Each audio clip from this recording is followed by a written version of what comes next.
Well, no, you're not flying yet. Well, look, well, here we are, ladies and gentlemen. It's been a while since I made a video. I apologize for that. I was in a little bit of a car accident. Somebody had hit me, and I had kind of shut down for a little while.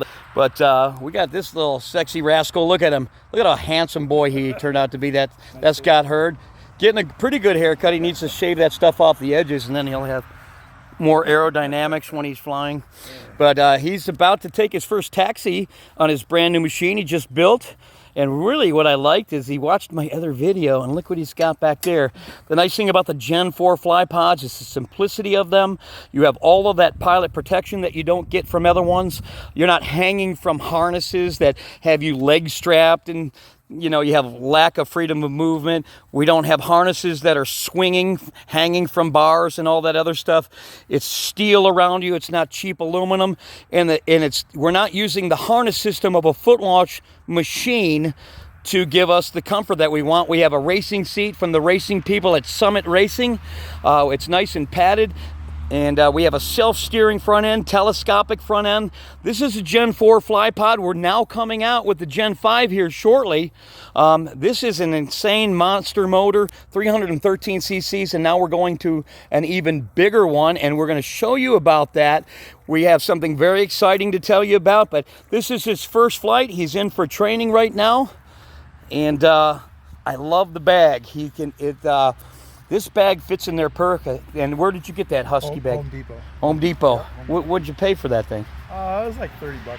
Man, it's just, the color match is good, and it fits right in there. What he did was drill holes in the bottom, and I think he used is that what you used, zip ties? Zip ties, yep. To just kind of made a couple holes, and then right around that steel tubing, he connected in. He's got enough to fold up a wing bag so he can land and have his regular wing bag with him wherever he lands. And the Gen 4 fly pod trike, and he ordered it with electric start, so show us how spoiled you are, big boy. Watch this.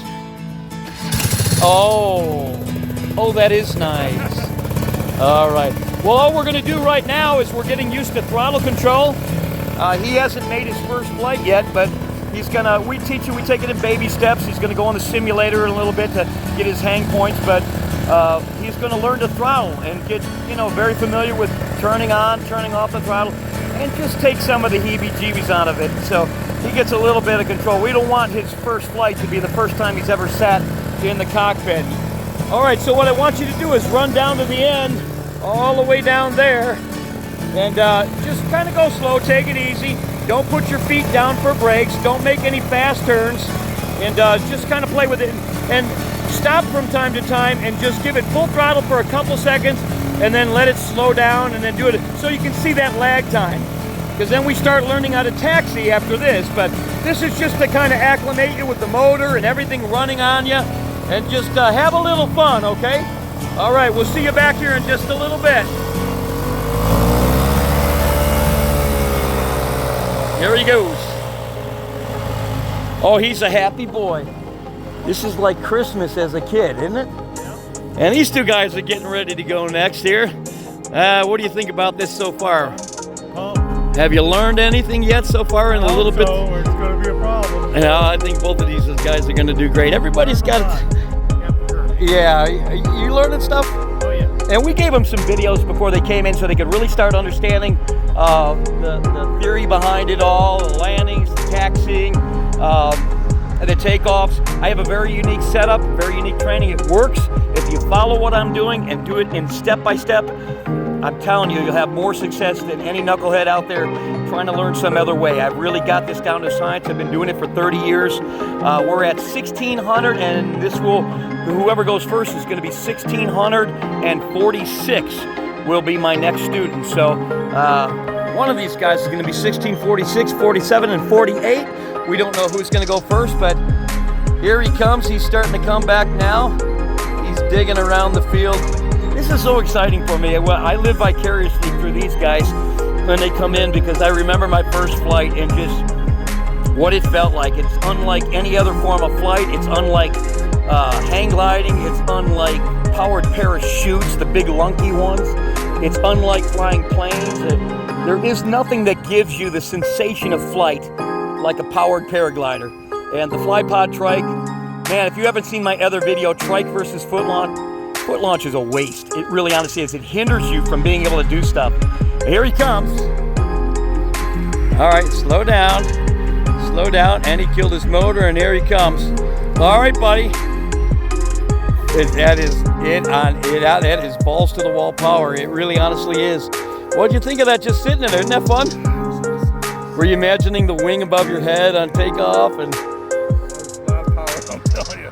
That was yeah, barely hitting the throttle. it's great. He's gonna love it now, and you know that bag. I'm impressed by that Husky bag because it fits in there so perfect, and he can really pack a lot of stuff in there. He can bring extra tools with him. He could pack, you know, camping gear. The tents that they caught today are so small. He could pack a 2-man tent in there, some camping gear, some stuff to cook with, and his wing bag, and just do some fly camping somewhere. And we're excited. He's going to be making his flight, but most likely by tomorrow if the weather provides. And we're going to be getting these guys up next. So we're going to start working with that. Thanks for joining me. I'm sorry it's been a while since I made a video. Again, I was in a pretty bad traffic accident. I'm in a lot of pain right now, but I'm making them do all the work as far as lifting and stuff, and they just got to listen to me yell at them and pay attention. I'll teach them the right way. They just got to listen to me, but it's so good to be back out here again. I've been really racked up for a couple months now. Some of you knew about that. I appreciate the prayers, and I'm walking finally after a couple weeks, but I'm doing it with a lot of pain and a lot of Tylenol and ibuprofen right now. So thank you again. So we're going to get these guys flying and get back to business here and start doing something. We've had to put off a lot of training and a lot of people and a lot of things. So keep me in your prayers. I do appreciate it. Guys, you excited? Oh, yeah. I think they're jacked. It's something else, ain't it? He's going to go, man. You're going. Thanks for joining me, guys. God bless. Carver's Field's looking good.